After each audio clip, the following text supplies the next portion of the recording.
Modern Indian history में last हमने survey of regional kingdoms start करा था एंड चैप्टर है India on the eve of British conquest.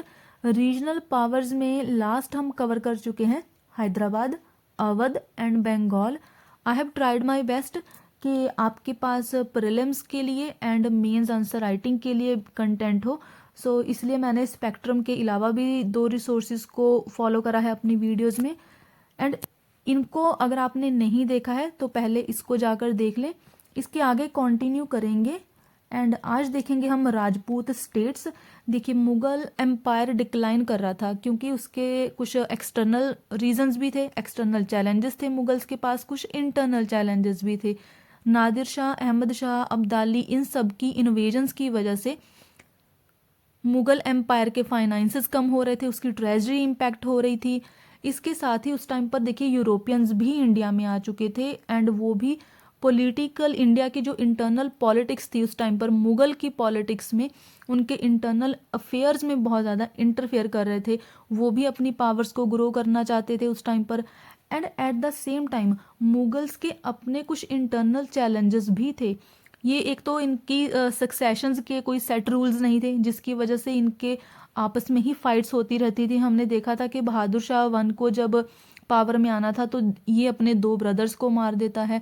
उसके साथ ही इनकी कुछ इकोनॉमिक एंड एडमिनिस्ट्रेटिव प्रॉब्लम्स भी थी, ज़मींदारी क्राइसिस था, जागीरदारी क्राइसिस था, ये हम सारा कुछ ऑलरेडी देख चुके हैं। तो इन सारी चीज़ों की वजह से मुगल्स डिक्लाइन कर रहे थे। एंड अगर एक सेंट्रल पावर, एक सेंट्रल अथॉरिटी डिक्लाइन करेगी तो जो पैटी प्रिंसिपैलिटीज़ होंगी, छोटे एरियाज़ होंगे, छोटे किंगडम्स होंगे, वो राइज करना स्टार्ट करेंगे, वो अपने एरियाज़ में असर्टिव हो जाएंगे, अपनी इंडिपेंडेंस को सिक्योर करेंगे, जिसकी वजह से फिर ये रीजनल पावर्स ग्रो होती हैं। एंड इसमें हम हैदराबाद, अवध एंड बंगाल को कवर कर चुके हैं जो कि सक्सेसर स्टेट्स थी। अब हम कुछ इंडिपेंडेंट किंगडम्स देखेंगे। इंडिपेंडेंट किंगडम्स में राजपूत, माइसोर, ये सब आते हैं। सबसे पहले देखते हैं राजपूत्स को। देखिए जैसे ही मुगल्स की पावर कम हो रही थी 18th सेंचुरी में राजपूत्स भी खुद को री इस्टेब्लिश करना स्टार्ट कर रहे थे, क्योंकि औरंगजेब के टाइम तक तो औरंगजेब इन सबको सप्रेस करके रखता है। एंड बहादुर शाह वन के टाइम पर अजीत सिंह, दुर्गादास राठौर एंड जय सिंह सेकंड, ये तीनों ही अलायंस बनाएंगे बहादुर शाह वन के against, that is Mughal authority के अगेंस्ट। बट क्योंकि इन तीनों की अलायंस ही ब्रेक हो जाएगी जिसकी वजह से फिर इनको सप्रेस कर दिया जाएगा। बहादुर शाह वन इनको सप्रेस कर देगा, बट लेटर ऑन फिर बहादुर शाह वन इनके साथ सेटलमेंट भी करेगा सो दैट राजपूत्स के साथ रिलेशंस इंप्रूव हो पाए, क्योंकि ये रीजनल पावर्स बहुत ज़्यादा ग्रो कर रही थी। अब देखिए ये जो जयसिंह सेकंड है, राजपूत रूलर्स जितने भी हुए हैं उनमें सबसे ज़्यादा यही इम्पॉर्टेंट है, क्योंकि ये साइंटिफिक प्रोग्रेस में बहुत ज़्यादा ध्यान देता है। जिस टाइम पर इंडियंस साइंटिफिक इनोवेशन की तरफ ध्यान ही नहीं दे रहे थे उस टाइम पर ये एस्ट्रोनॉमिकल ऑब्जर्वेटरीज को सेटअप करते हैं। ये जयसिंह सेकंड ऑफ अम्बेर, ये अम्बेर के रूलर थे। अम्बेर एंड मारवाड़ ये 2 राजपूत स्टेट्स थी जोधपुर में, जो कि प्रेजेंट डे राजस्थान में है। एंड ये जो अजीत सिंह एंड दुर्गादास राठौर ये दोनों ही मारवाड़ स्टेट के हैं। एंड ये जो दोनों हैं ये राठौर डायनेस्टी से बिलोंग करते हैं। एंड बाद में आप देखोगे कि जब मोहम्मद शाह रंगीला एंड फारूक सियार का टाइम आएगा उस टाइम पर भी इनके साथ राजपूत्स के साथ रिलेशंस को इम्प्रूव करने का ट्राई करा जाएगा, जिसकी वजह से फिर अजीत सिंह जो मारवाड़ का रूलर एंड उसके बाद Jai Singh second that is Amber के रूलर, इनको कुछ मुगल प्रोविंसेस के गवर्नर भी अपॉइंट करा जाएगा, जैसे कि आगरा, गुजरात एंड मालवा। अगर इस मैप में देखो तो ये जो वेस्टर्न साइड का एरिया है ये सारा राजपूत स्टेट्स का है। सो देखिए आप Agra, Gujarat side and Malwa side, in areas में इनको मुगल प्रोविंसेस के इनको गवर्नर भी अपॉइंट करा जाता है। लेकिन अगर हम राजपूत रूलर्स की बात करें तो इनमें खुद में भी बहुत ज़्यादा डिविजन्स थी, आपस में भी डिवाइडेड थे। जैसे मुगल एम्पायर में चैलेंजेस रहते थे, इंटरनल चैलेंजेस रहते थे, सक्सेशन के लिए रूलर्स एक दूसरे को मार देते थे, इनके बीच में भी ऐसा ही होता था। जैसे कि अगर हम अजीत सिंह की बात करें, पावर में आने के लिए इसका खुद का बेटा ही इसको मार देगा। So Rajput rulers were also divided among themselves. तो इस मैप में अगर आप देखो तो देखिए दिल्ली के सदर्न साइड से ये जो वेस्टर्न वाला एरिया है इतना एरिया इन राजपूत्स ने एक टाइम पर कंट्रोल करा हुआ था। अब हम नेक्स्ट देखते हैं जो इम्पोर्टेंट है वो है मैसूर, क्योंकि देखिए अगर सदर्न इंडिया की बात करें उस टाइम पर जो मुगल एम्पायर था, अगर हम इंडिया की देखिए बात करें तो सदर्न पार्ट ऑफ इंडिया और ये जो north eastern part of India था, इन इन एरियाज में, इन रीजन्स में मुगल एम्पायर का इन्फ्लुएंस बहुत कम रहेगा, यहाँ तक मुगल्स इतना ज़्यादा नहीं पहुँच पाते हैं। मैसूर एक प्रिंसली स्टेट थी एंड यहाँ पर सबसे ज़्यादा इम्पॉर्टेंट है हैदर अली। मैसूर का समझने से पहले इसकी थोड़ी बैकग्राउंड देखते हैं। तो देखिए ये जो जस्ट अ सेकेंड, देखिए जो इतना वाला एरिया था यहाँ पर ना विजयनगर एम्पायर था स्टार्टिंग में सदर्न पार्ट ऑफ इंडिया में। एंड सबसे पहले विजयनगर एम्पायर क्या था, यहाँ पर हरिहरा एंड बुक्का दो पर्सन्स थे जिन्होंने विजयनगर एम्पायर को इस्टेब्लिश करा था इस पार्ट में। एंड यहाँ पर सबसे पहले आती है संगम डायनेस्टी। एंड अगर आज के टाइम की बात करें तो जो प्रेजेंट डे गोवा है, उसके बाद आंध्र प्रदेश वाला एरिया हो गया, तमिलनाडु वाला एरिया, कर्नाटका एंड केरला वाला एरिया, ये सारे का सारा पार्ट ही विजयनगर एम्पायर में आता था। जो आज के एरियाज हैं ये वाले, उस टाइम पर ये विजयनगर एम्पायर का पार्ट थे एक टाइम पर। लेकिन जब विजयनगर एम्पायर का फॉल होता है तो उस टाइम के बाद जो एक स्टेट आती है वो है मैसूर की स्टेट। अभी विजयनगर एम्पायर के फॉल आउट के बाद ही आती है मैसूर प्रिंसली स्टेट। एंड इसको प्रिंसली स्टेट की रिकॉग्निशन मुगल सेंट्रल अथॉरिटी से ही मिलती है। एंड यहाँ पर फिर आएगी देखिए वोडियार डायनेस्टी। जो विजयनगर एम्पायर था उसका स्टार्ट कहाँ से हुआ, संगम डायनेस्टी से। बट जो मैसूर होगी प्रिंसली स्टेट, यहाँ पर फिर आएगी वोडियार डायनेस्टी। एंड यहाँ पर हम एक रूलर की बात करेंगे। ओके, यहाँ पर मैंने लिखा नहीं हुआ है, उसका नाम है चिक्का कृष्णराव। ये उस टाइम पर एक वोडियार रूलर थे।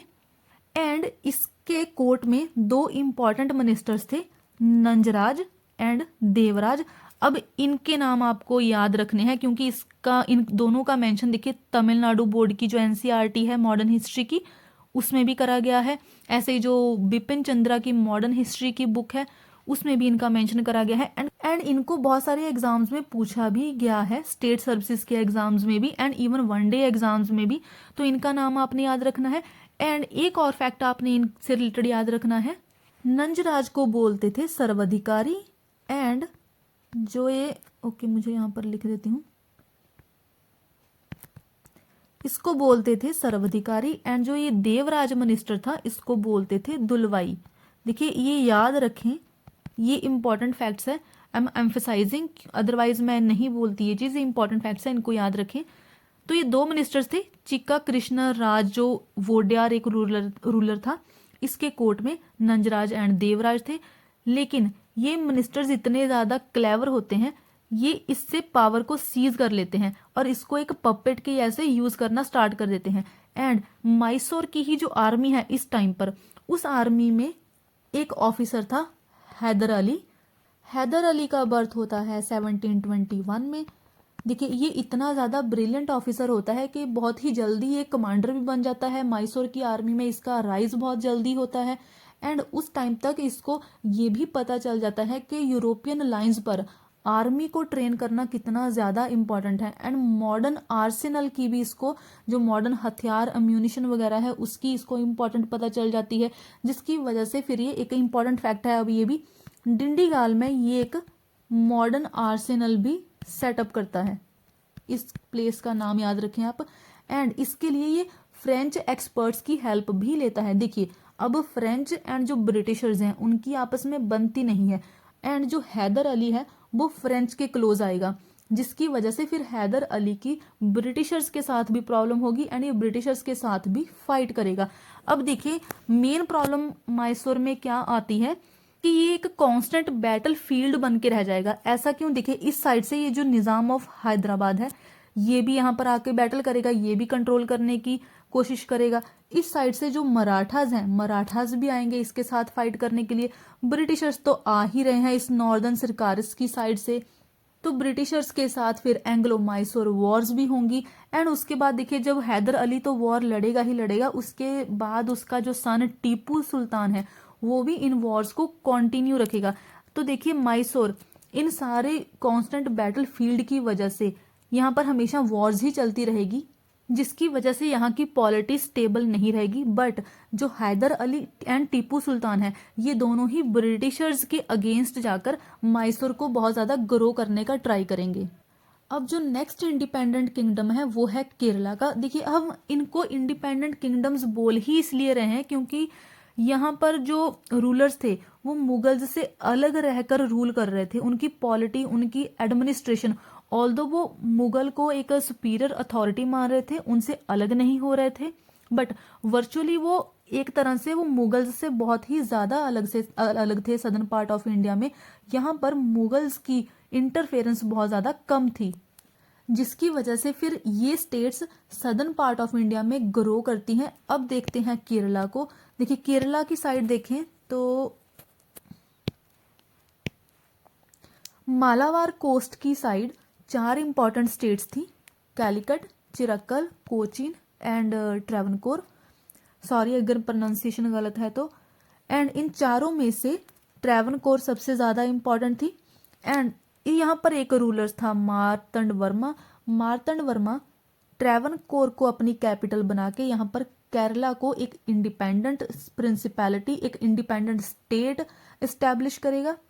केरला में वो डच लोगों को डिफीट करेगा एंड उनको यहाँ से निकाल देगा। पॉलिटिकली इसको वो स्ट्रांग करेगा, वेस्टर्न मॉडल पर अपनी आर्मी को स्ट्रांग बनाएगा। उसके साथ ही जब इसकी आर्मी स्ट्रांग हो जाएगी तो यहाँ पर फिर ये इरिगेशन वर्क्स भी करेगा, कैनाल सिस्टम लेके आएगा मार्तंड वर्मा। बेसिकली ये केरला को politically, economically and military level पर भी स्ट्रांग बनाएगा, क्योंकि ये भी यहाँ पर मॉडर्न आर्सेनल को कंस्ट्रक्ट करेगा मार्तंड वर्मा। एंड इसके बाद जो नेक्स्ट रूलर यहाँ पर आएंगे वो हैं राम वर्मा। इसका बस आप नाम ही याद रख लें। इस मैप में देखें यहाँ पर ये वाला जो एरिया है, ये वाला एरिया जो ट्रैवनकोर का एरिया है। अब क्योंकि यहाँ पर मुगल सेंट्रल अथॉरिटी की इतनी ज़्यादा इंटरफेरेंस नहीं थी, जिसकी वजह से देखिए यहाँ पर ना मलयालम लिटरेचर भी ग्रो करेगा, उसका रिवाइवल होगा। बट क्योंकि ये अब मैसूर के तो पास है ना, एंड मैसूर में हमें पता है कौन है, हैदर अली। एंड हैदर अली भी बहुत ज़्यादा एक एबल रूलर था। तो मैसूर की साइड से केरला या फिर ट्रैवनकोर में इन्वेजन्स होगी एंड हैदर अली केरला के कुछ पार्ट को अपने कब्जे में भी ले लेगा, कुछ पार्ट को एनेक्स भी कर लेगा। तो ये तो थे इंडिपेंडेंट किंगडम्स। अब हम देखते हैं कुछ न्यू स्टेट्स। न्यू स्टेट्स में आते हैं Marathas, Sikh and Jat states. Basically ये रिबेलियस स्टेट्स थी। ये ऐसी स्टेट थी, ये ऐसे एरियाज या फिर रीजनल पावर्स थी ये जो मुगल्स को सीधा सीधा चैलेंज कर रहे थे, उनके अगेंस्ट चल रहे थे। ये वो वाली पावर्स थी। तो अब देखते हैं जाट्स को। सबसे पहले मैप देख लेते हैं। तो यहाँ पर देखिए दिल्ली के अराउंड वाला एरिया, ये जो इतना वाला पार्ट है ये जाट्स वाला एरिया है। तो देखिए ये दिल्ली के पास ही है, तो ये मुगल सेंट्रल अथॉरिटी के पास ही है इनका एरिया। एंड मेनली ये होंगे दिल्ली के अराउंड, मथुरा एंड आगरा। ये इनके 3 मेन एरियाज थे। एंड ये एग्रीकल्चरिस्ट कम्युनिटी थी, एग्रीकल्चरिस्ट लोग थे ये, जिसकी वजह से बहुत सारे जाट पीजेंट्स जमींदार्स के अंडर मुगल अथॉरिटी के अगेंस्ट रिवोल्ट भी करेंगे। एंड 2 मेन रिवोल्ट होते हैं फिर 1669 में भी, एंड देन उसके बाद फिर 1688 में भी जाट रिवोल्ट करेंगे मुगल अथॉरिटी के अगेंस्ट। एंड रिवोल्ट करने का मेन इनका रीजन रहता था क्योंकि औरंगजेब की पॉलिसीज ही ऐसी होती थी उस टाइम पर। एंड इसकी पॉलिसीज की वजह से जब रिवोल्ट करने के बाद इनको सेटबैक मिलता था, इनकी हार हो जाती है, तो एक भरतपुर नाम की ये स्टेट बनाते हैं जाट। चूरामन सिंह एंड बदन सिंह ये दोनों मिलकर ही एक भरतपुर नाम की जाट स्टेट को सेटअप करते हैं। लेकिन जो जाट पावर ज्यादा ग्रो करती है, अपने ज़ैनत पर आती है, तो वो आती है सूरजमल के अंडर। सूरजमल रूल करता है 1756 से लेकर 1763 में। 1763 में इसकी डेथ हो जाती है। एंड ये देखिए ये अपनी जो एरिया को कैसे एक्सपैंड करेगा, आपने डायरेक्शन वाइज याद रखना है। ईस्टर्न साइड गंगा के एरिया से लेकर एंड अगर वेस्टर्न साइड देखें तो कुछ एरिया ये आगरा का कंट्रोल करेगा। नॉर्दर्न साइड देखें तो दिल्ली को देखिए अब दिल्ली यहाँ पर मैंने लिखा हुआ है, तो इसका मतलब ये नहीं है कि दिल्ली को कंट्रोल कर लिया, दिल्ली के कुछ पार्ट तक ये खुद को एक्सपैंड करेंगे। देन उसके बाद सदर्न साइड देखें तो ये इनका जो सदर्न टिप होगी वो होगी चंबल वाला एरिया। तो आपने ऐसे ही इसको याद रखना है। लेकिन जब सूरजमल की डेथ हो जाएगी उसके बाद फिर कुछ जमींदार से, कुछ पैटी छोटे मोटे जमींदार ही जो होंगे जो इस जाट स्टेट में रूल करेंगे, एंड वो मेनली प्लंडर करके, लूट करके ही सस्टेन कर पाएंगे, जिसकी वजह से फिर बाद में ये जाट स्टेट स्प्लिट भी हो जाती है। अब नेक्स्ट देखते हैं सिख एंड मराठास का। देखिए मराठास का ना मैं यहाँ पर थोड़ा ही बताऊंगी, बट क्योंकि हमने नेक्स्ट चैप्टर में Anglo Maratha war and Anglo Sikh war दोनों को कवर करना ही है, तो वहीं पर ही इनको डिटेल में कवर करेंगे। अब यहाँ पर थोड़ा सा इनका देख लेते हैं। सबसे पहले है सिखों का। सिख रिलीजन की फाउंडेशन करी थी गुरु नानक देव जी ने 15th सेंचुरी में। उसके बाद फिर गुरु हरगोविंद सिंह जी ने इसको एक फाइटिंग कम्युनिटी में ट्रांसफॉर्म करा, बट अल्टीमेटली गुरु गोविंद सिंह जी आते हैं जो 10th गुरु हैं, एंड वो सिख रिलीजन है, जो सिख लोग थे, उनको एक मिलिटेंट फैक्शन में कन्वर्ट करेंगे। एंड इनका भी यही सेम रीजन रहता है जाट स्टेट्स के जैसे ही, औरंगजेब की पॉलिसीज, जिसकी वजह से ये फिर एक मिलिट्री सेक्ट में कन्वर्ट हो जाते हैं। एंड गुरु गोविंद सिंह जी की डेथ के बाद आते हैं बंदा सिंह बहादुर जी। इनकी डेथ हो जाएगी बहादुर शाह 1 मुगल रूलर के टाइम पर। अब देखिए ये जो सिख कम्युनिटी है, सॉरी ये जो सिख रिलीजन है, ये ग्रो करता है रंजीत सिंह के टाइम पर, महाराजा रंजीत सिंह के टाइम पर। क्योंकि देखिए यहाँ पर क्या हो रहा है कि नादिर शाह और अहमद शाह अब्दाली की इन्वेजन्स की वजह से, क्योंकि वो उस टाइम पर मुगल्स को प्लंडर कर रहे थे, उनको बुरी तरह से लूट रहे थे, जिसकी वजह से मुगल सेंट्रली वीक पड़ रहा था। तो यहाँ पर अब सिखों को फिर एक अपॉर्चुनिटी मिलती है, महाराजा रंजीत सिंह को एक अपॉर्चुनिटी मिलती है खुद को ग्रो करने के लिए। तो ये क्या करते हैं, ये जो इस स्टेज पर आकर सिख खुद को 12 मिसल्स में कन्वर्ट कर लेते हैं, ऑर्गेनाइज कर लेते हैं 12 मिसल्स, जिनको कन्फेडरेसीज भी बोलते हैं। अब ऐसा क्यों करते हैं, देखिए जो जितना भी पंजाब का एरिया होता है, तो उस एरिया में अलग अलग किंगडम्स में एरिया को डिवाइड कर दिया जाता है, एंड हर एक एरिया का एक मिसल होगा, एक रूलर होगा, जिसको 12 मिसल्स बोला जाता है कि एरियाज को डिवाइड कर दिया गया, एंड उस एरिया में एक मिसल होगी, एक रूलर होगा। एंड जो महाराजा रंजीत सिंह थे वो बिलोंग करते थे शुकर चकिया मिसल से।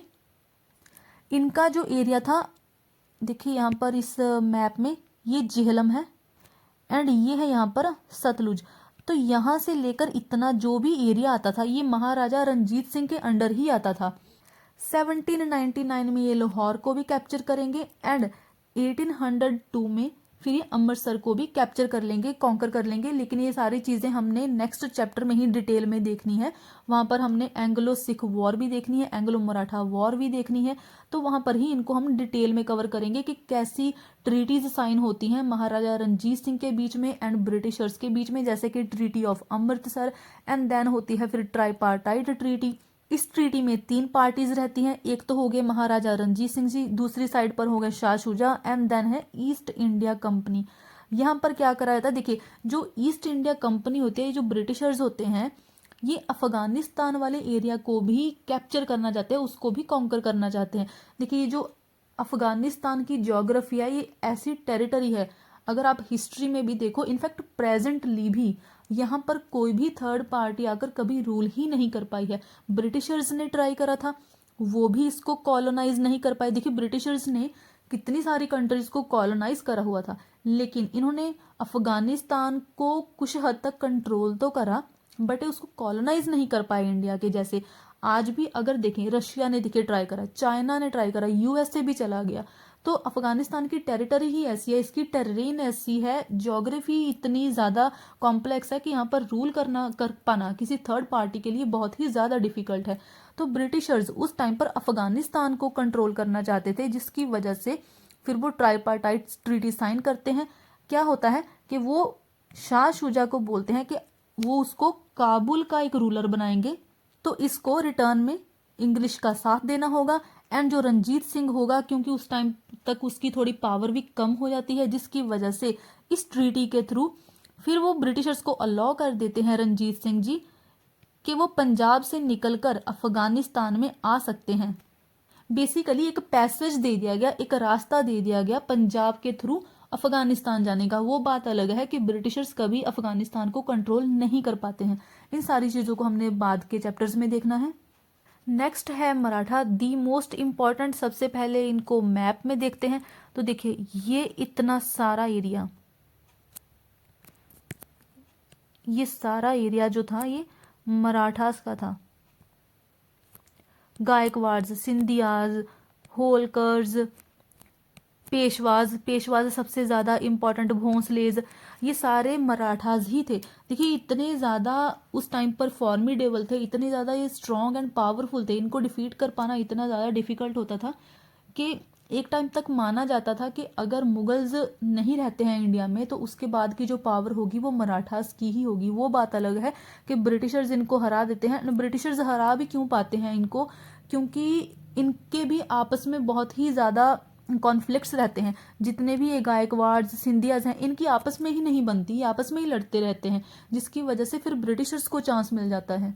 इन्होंने तो मालवा एंड गुजरात की साइड से मुगल्स को निकाल दिया था। तो अगर इनमें आपस में यूनिटी होती तो ये ब्रिटिशर्स को भी पक्का निकाल सकते थे इंडिया में।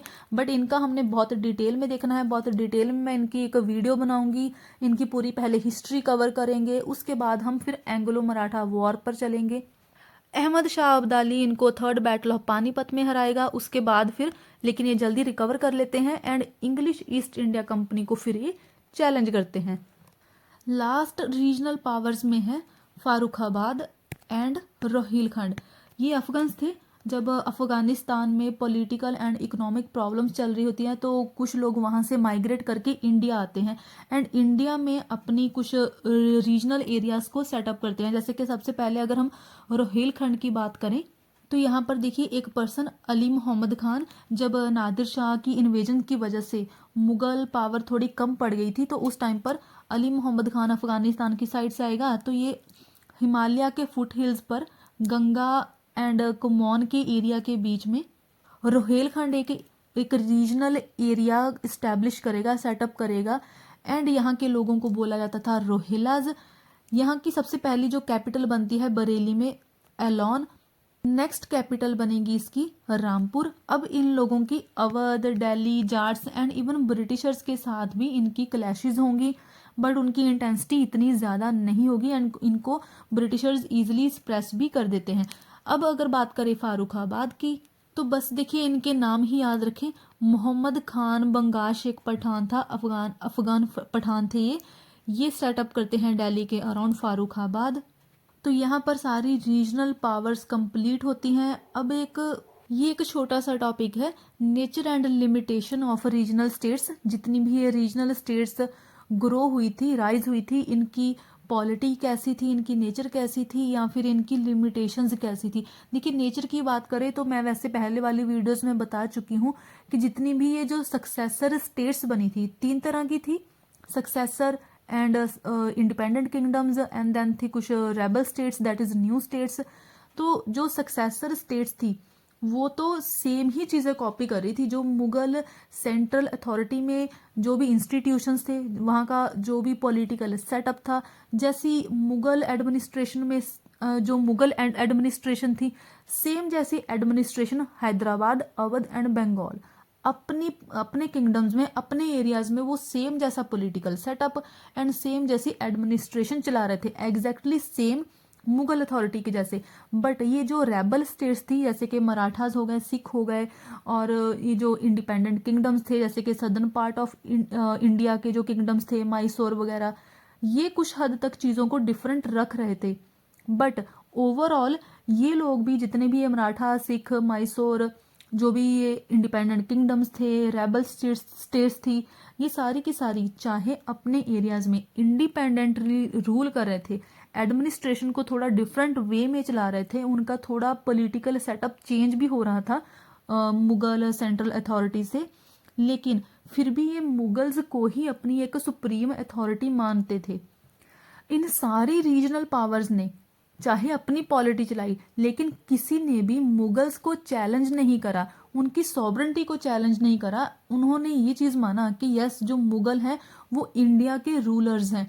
अब इनकी पॉलिटी की बात करें तो ऑब्वियसली इनकी रीजनल पॉलिटीज़ थी, ये अपने अपने एरियाज में ही एडमिनिस्ट्रेशन चला रहे थे।